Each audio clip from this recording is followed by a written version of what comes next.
Circle या प्रकरणातील problem set 3 याला आपण एक्झाम्पल सोडवण्यासाठी सुरुवात करूया। प्रश्न पहिला ऑब्जेक्टिव्हचा आहे। आपण प्रश्न 2 पासून सुरुवात करणार आहोत। प्रश्न दुसरा बघूया। Line L touch the circle with centre O. रेषा एल ओ केंद्र असणाऱ्या वर्तुळाला स्पर्श करते ॲट पॉइंट पी, पी बिंदूमध्ये। If radius of the circle 9, केंद्रापासून वर्तुळावरच्या परिघावरील बिंदूचं अंतर हे आपल्याला दिलेलं आहे 9 सेंटीमीटर। आन्सर द फॉलोइंग, पुढील 3 प्रश्नांचे आपल्याला उत्तर विचारलेत। डिस्टन्स ओपी किती असेल आणि त्याचं कारण काय। दुसरा विचारलाय ओक्यूचं अंतर जर 8 असेल तर क्यू बिंदू कुठं असणार। तिसरा विचारलाय ओ पासून आर चं माप जर 15 सेंटीमीटर असेल तर how many locations of point R on line L, L रेषेवर आर बिंदू कोणत्या ठिकाणावर असेल ते सांगा। आणखीन विचारले ॲट व्हॉट डिस्टन्स, किती अंतरावरती असेल विल ईच ऑफ देम, ते दोन्हीही बाजूला जर आपण घेतले तर किती अंतरावरती असेल पी बिंदूपासून ते किती अंतरावरती असतील हे विचारले। म्हणजे पी पासूनचं आरचं अंतर आपल्याला विचारले तिसऱ्या भागामध्ये। सोडवायला सुरुवात करूया। यामध्ये पहिला भाग आपल्याला विचारलेला आहे what is the distance of OP. आपल्याला पहिल्यांदा सांगितलेलं आहे radius of the circle is 9 centimetre.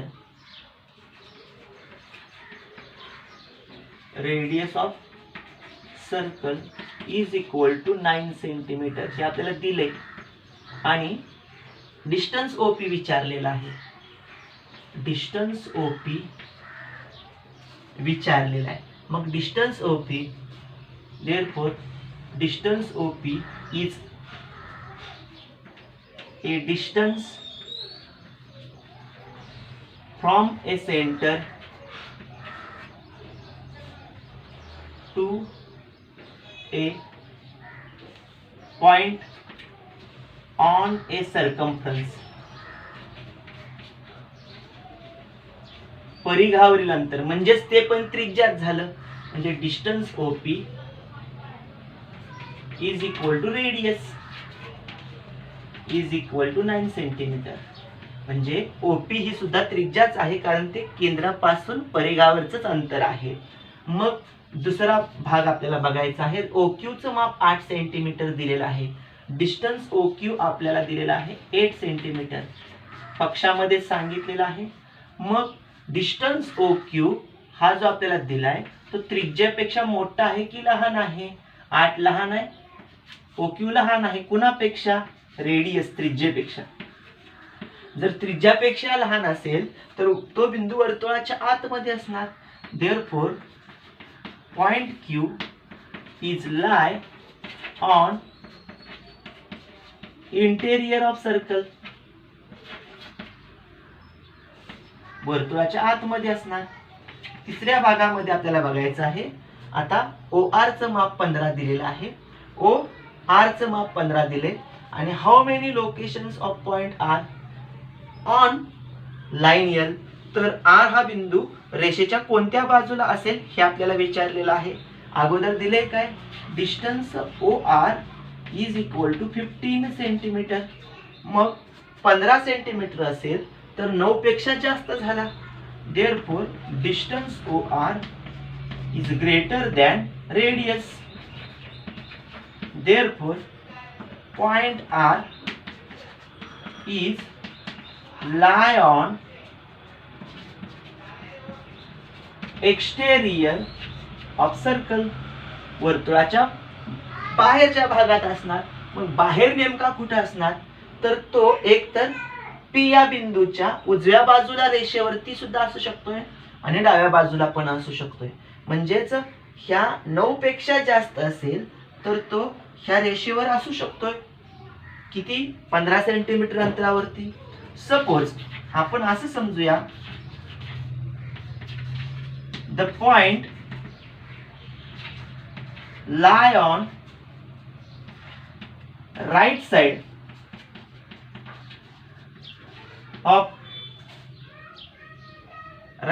and left side of segment OQ किंवा डिस्टन्स OQ म्हणून OP। ओपी आणि ओक्यूच्या डाव्या आणि उजव्या बाजूला आहे असं समजूया. मग R and R dash, R1 R dash R 2 points which is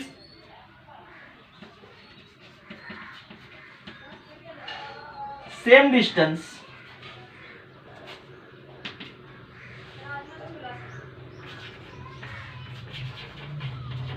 and च्या ऐवजी आपण इथे और वापरूया. और लेफ्ट साइड, उजव्या बाजूला असेल किंवा डाव्या बाजूला असेल, कारण एकच बिंदू आहे. आपण जर उजव्या बाजूला असेल तर एक आर समजूया, डाव्या बाजूला असेल तर R1 समजूया. Which is same distance from centre, केंद्रापासून समान अंतरावरती असणार. सेम म्हणजे किती ते आपल्याला विचारलेलं आहे. Suppose R is on right side, R1 और R dash is on left side. असे दोन बिंदू असतील तर OP ही त्रिज्या आहे. Line L is a touch at one and only one point. Therefore, L is a tangent. OP is a radius. Therefore, angle OPR is 90 degree. By using tangent theorem, स्पर्शिकेचं प्रमेय सांगते की तो 90 अंशाचा असणार. Therefore, triangle OPR is right angle triangle in OPR.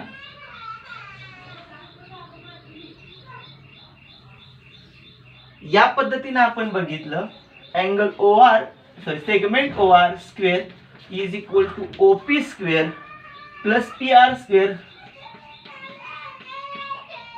By using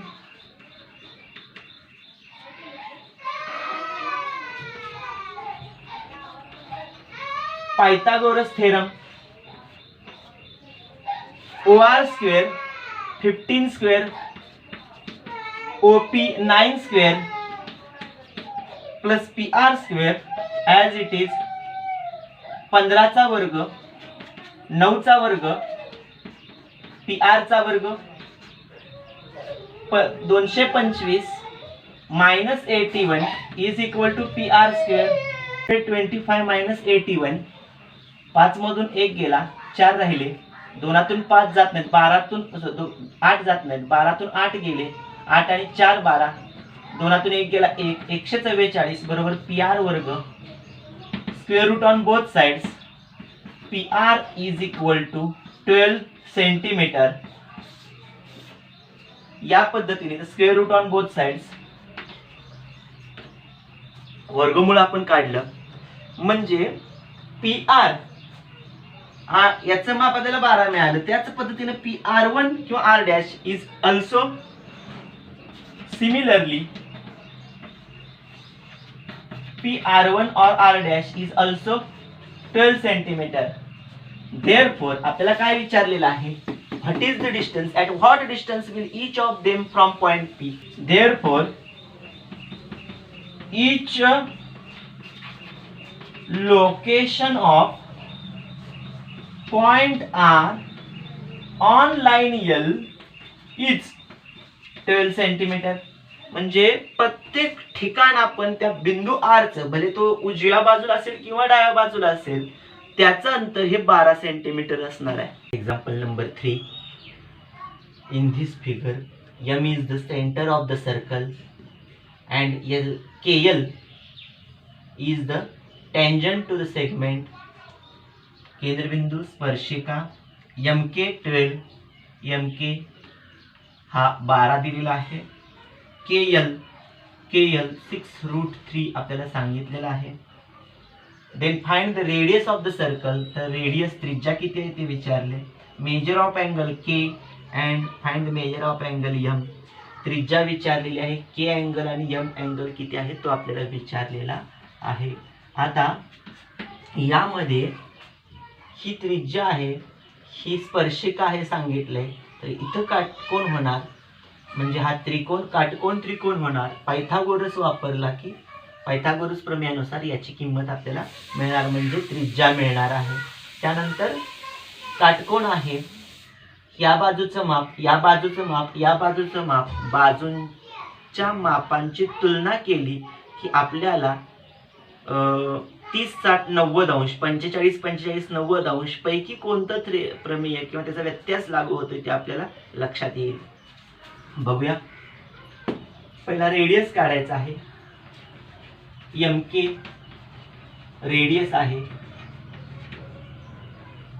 KL tangent आहे. हे दिले सगळं गिव्हन मध्ये सांगितले पक्षामध्ये. जर स्पर्शिका त्रिज्या असेल तर अँगल MLK 90 डिग्री, कारण टँजंट थेरम. स्पर्शिकेचं प्रमेय आपल्याला सांगतंय. यानंतर इन ट्रायंगल MLK, यामध्ये MK square is equal to ML square plus LK square by using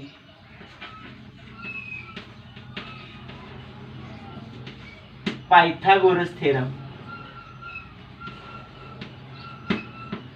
Pythagoras theorem आपण वापरला. MK 12 दिलाय, त्याचा वर्ग करूया. ML आपल्याला विचारलेला आहे, तो तसाच ठेवू. LK 6 वर्गमुळात 3, 6√3 आपण आहे तसा लिहिला. 12चा वर्ग, ML चा वर्ग, 6चा वर्ग, वर्गमुळात 3चा वर्ग. या पद्धतीने किंमत मिळणार आहे. 144 ML चा वर्ग, 36 गुणिले 3, 3 × 18, 3 × 9 आणि 1 10, 108. 144 वजा 108 बरोबर ML चा वर्ग. या ठिकाणी आपण 4 मधून 8 जात नाही, 14 तून 8 गेले, 8 आणि 2 10 4 14, 6. 4 मधून हातच्या गेले 1 गेला, 3 राहिले, एकातून 1 गेला 0, 36 ML स्क्वेअर. स्क्वेअर रूट केलं दोन्ही बाजूचं तर आपल्याला 36चं वर्गमूळ मिळणार आहे. ML is equal to 6. Unit दिलेला नाही आपल्याला, आपण तसंच ठेवू किंवा युनिट जरी लिहिला तरी चालू शकते. ML is equal to 6 unit. आपल्याला MLचं माप मिळालं 6, म्हणजेच आपल्याला त्रिज्या मिळाली 6 centimetre. Therefore radius is equal to 6 unit or 6. मग जर हे माप 6 दिलं असेल आणि मिळालं, त्यानंतर 6 12 तर ML, therefore ML is equal to half of MK. म्हणजे कर्णाच्या निम्म माप जर ML चा असेल, कारण दिलेल्या माहितीनुसार, देअरफॉर अँगल 60 हा 12च्या निम्मा 6 तर 30 अंशाच्या कोणाच्या समोरचं माप हे कर्णाच्या निम्म असतं. म्हणजे हा कोण 30 अंशाचा आहे, कारण त्याच्या समोरचं माप निम्म आहे कर्णाच्या. Angle K is equal to 30 degree. कारण सांगायचं converse of 30 degree, 60 degree, 90 degree triangle theorem. कोण K 30 असेल, हा 90 झाला, हा 30 झाला, तर तिघांची बेरीज करू.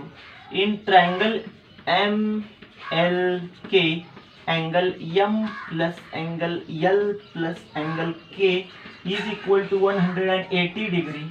सम ऑफ अँगल्स ऑफ ट्रायंगल, त्रिकोणाच्या कोणांच्या बेरजेचं गृहीतक. M आपल्याला विचारलेलं आहे, L 90च आहे, K आत्ता आपण 30 घेतलेला आहे, बरोबर 180. 9 आणि 3 12, 120 कोण M अधिक कोण M बरोबर 180 तून 20 गेले, 120 गेले, तर कोण M आपल्याला मिळाला 60 अंश. देअरफॉर रेडियस मिळाली 6, अँगल L नाही K मिळाला 30 degree and angle M is equal to 60 degree. या पद्धतीनं आपल्याला ही माहिती विचारली होती. आपण काय केलं, विचारलेल्या माहितीनुसार पायथागोरस वापरला, त्रिज्या मिळवली, 30 60 90चं प्रमेय घेतलं आणि के कोन मिळाला आणि त्रिकोणांच्या कोणांच्या बेरजेचं गृहीतक वापरलं आणि त्यानंतर आपल्याला यम हा कोन मिळाला. Example number 4. O is the center of the circle. Segment AB and AC, AB, AC are tangent segments. स्पर्शिका खंड आहेत. Radius of the circle is R. जर त्याची त्रिज्या R असेल, लेंथ AB या बाजूचं माप R असेल, prove that AB OC that quadrilateral is a square. तर इथं तयार होणारा चौकोन हा चौरस असेल हे सिद्ध करायचं आहे. या दोन बाजू माहित नाहीत, आपण समजूया, यांना आपण जोडूया. जॉईंट सेगमेंट OB आणि joint segment OC, joint segment OB and OC हे दोन रेषाखंड आपण जोडले, मग या ठिकाणी चौकोन तयार होतोय. आता हा चौकोन आपल्याला चौरस आहे हे सिद्ध करायचं आहे. मग OB is equal to OC is equal to radius of the circle is equal to R. इथं म्हणा radius of the same circle म्हटलं तर चालतं, हे न लिहिता एकाच वर्तुळाच्या त्रिज्या किंवा इथंच रेडियस लिहून R केलं तरी चालू शकेल. OB OC आपल्याला R मिळाला, but length of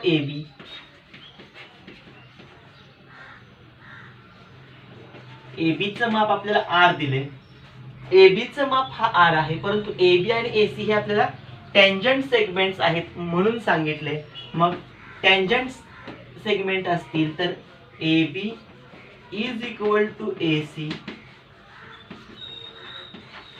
tangent segment theorem. स्पर्शिका खंडाचं प्रमेय सांगते की जर टँजंट सेगमेंट असतील, एकाच वर्तुळाचे असतील, तर त्या समान मापाच्या असणार. परंतु इथं AB AC याला नंबर आपण 1 देऊया, R झालाय. AB चं माप R आहे तर AC चं पण माप R झालं. मग हे तिन्ही समान आहेत.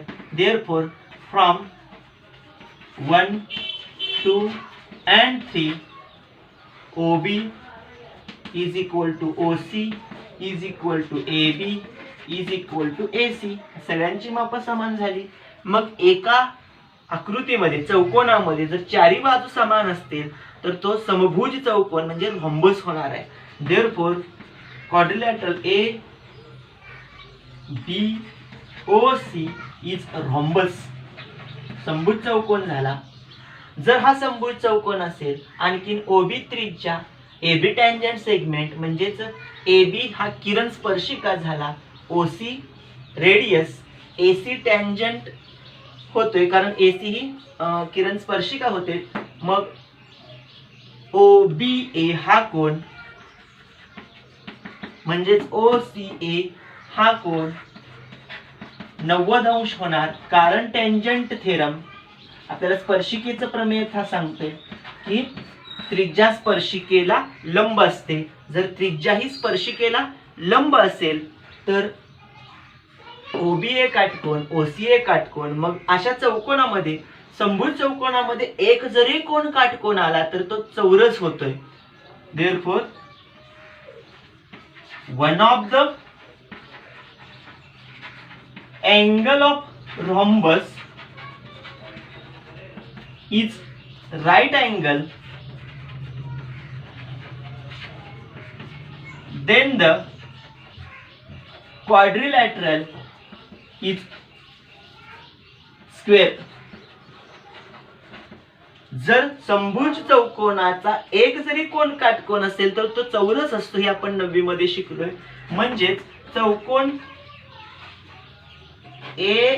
ABOC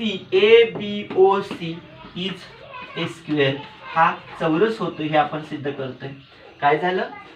त्रिज्या समान आहेत, टँजंट सेगमेंट समान आहेत, समभुज चौकोन झाला. इथं तयार होणारा कोण काटकोन आहे, काटकोन चौकोन तयार होतो. या ठिकाणी समभुज चौकोनामध्ये एक कोण काटकोन असेल तर तो चौरस होतोय. या पद्धतीने आपण दिलेला चौकोन चौरस आहे हे सिद्ध केलं. Number 5. In this figure ABCD is a parallelogram. हा ABCD हा समांतरभुज चौकोन आपल्याला दिलेला आहे.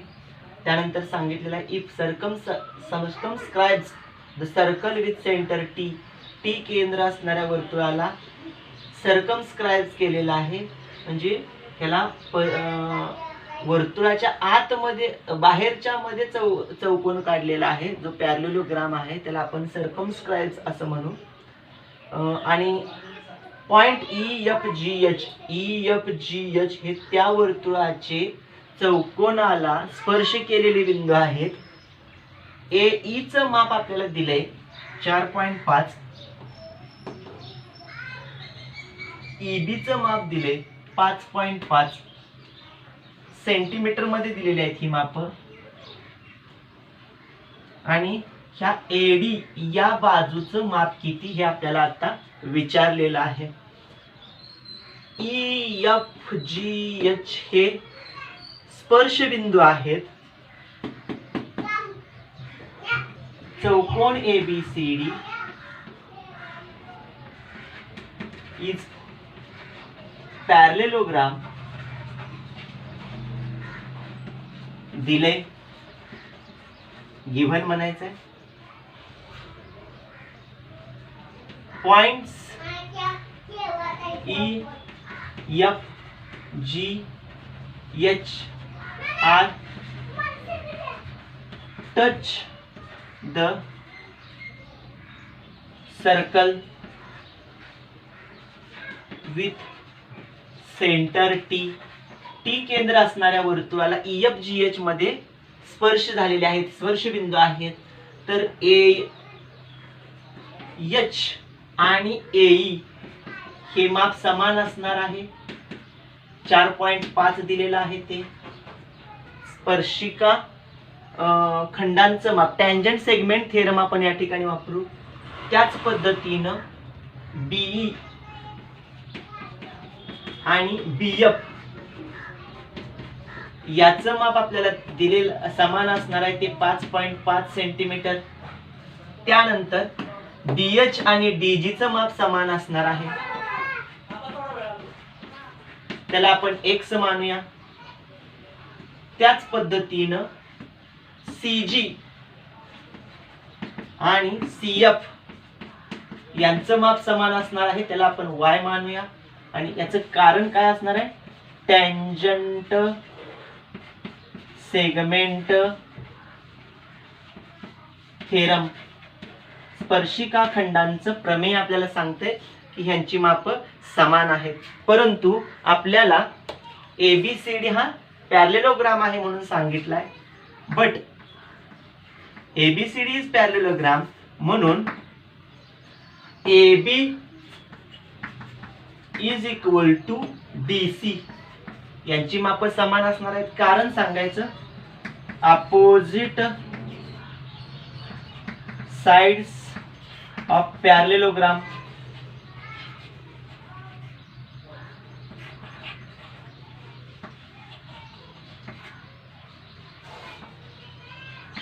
AB आणि DC चं माप समान. मग AB म्हणजे कोण, AE अधिक EB. TC चं माप म्हणजे कोण, DG अधिक GC. परंतु AE आणि EC 4.5 अधिक 5.5. DG आपण त्याला X मानला होता, GC ज्याला आपण Y मानलाय, यांची बेरीज 4 आणि 5 9 आणि पॉइंट 10 येते. X अधिक Y चं माप 10 आपल्याला मिळालं. याला आपण 1 नंबर देऊ, म्हणजे आपल्याला एक इक्वेशन मिळालं. ह्या दोघांची तुलना केल्यानंतर पॅरलेलोग्रामचे अपोजिट साइड्स कॉन्ग्रुएंट असणार, हे सुद्धा कॉन्ग्रुएंट, म्हणजेच आपण दुसरा भाग या ठिकाणी लिहू. AD is equal to BC, म्हणजेच AD चं माप AH अधिक HD बरोबर BC चं माप BF अधिक FC हे मिळणार आहे. का तर A'-H'-D इथं म्हणून अपोजिट साइड्स ऑफ पॅरलेलोग्राम समान आहेत. हे काय मिळालं, तर A dash H dash D, आणखीन B dash F dash C, इथं पण म्हणावं लागेल आपल्याला तसंच A dash E dash B, D dash D dash C. ह्याची कारण याची कारण ह्या ठिकाणी आपण लिहिलेत आणि हे आहेत अपोजिट साइड्स ऑफ पॅरलेलोग्राम. ह्याची कारण आपल्याला मिळाली. आता एच 4.5 आहे, एच डी हा एक्स आहे, बीएफ 5.5 आहे, एफ सी हा वाय आपण मांडलाय, एक्स इथंच ठेवू, वायला इकडे आणू. 5.5 मधून 4.5 गेले, 1 राहतोय. एक्स मायनस वाय ची किंमत 1 मिळते. ह्याला इक्वेशन नंबर 2. पहिला आणि दुसरं इक्वेशन, 2 इक्वेशन मिळाली, ती सोडवूया. एक्स ची किंमत वाय ची किंमत मिळते. आपल्याला एडी बाजू पाहिजे, म्हणजे आपल्याला इथं एक्स ची किंमत माहिती झाली तर 4.5 आणि एक्स ची किंमत यांची बेरीज केली तर आपल्याला एडी मिळेल. वाय काढायची गरज नाही. ऍडिंग इक्वेशन 1 and 2, 1 आणि 2 यांची बेरीज केली तर x plus y equal to 10 minus x, adding म्हणले x minus y is equal to 1, y gets cancel. 2x is equal to 10 plus 1 11, x is equal to 11 upon 2 is equal to 5.5 centimetre. x ची किंमत आपल्याला मिळाली 5.5 centimetre. ही किंमत आपण eddy मध्ये वापरायची आहे. Therefore AD is equal to A dash H dash D A H plus H D, A dash H dash D H 4.5 H D म्हणजेच एक्स आपल्याला मिळालाय. याला आपण इथे एच डी म्हणलं तरी चालतंय. किती आलाय? 5.5. यांची बेरीज 4.5 5.5 10च मिळणार आहे. म्हणजेच एडी आपल्याला मिळाला किती? 10 सेंटीमीटर. आपल्याला एडी विचारला होता. Therefore the value of AD is 10 centimetre. या पद्धतीने आपण सोडवलं. टँजंट सेगमेंट थेरम वापरला. त्यानंतर अपोजिट पॅरलेलोग्राम दिलाय, त्याची डेफिनेशन वापरली दोन ठिकाणी वापरल्यामुळे एकदा प्लस मध्ये एकदा मायनस मध्ये अशी दोन इक्वेशन मिळाली, ती सॉल्व्ह केली. एक्स ची किंमत मिळाली, ती आपण एडी मध्ये वापरली. व्हॅल्यू ऑफ एडी आपल्याला या ठिकाणी मिळालेली आहे.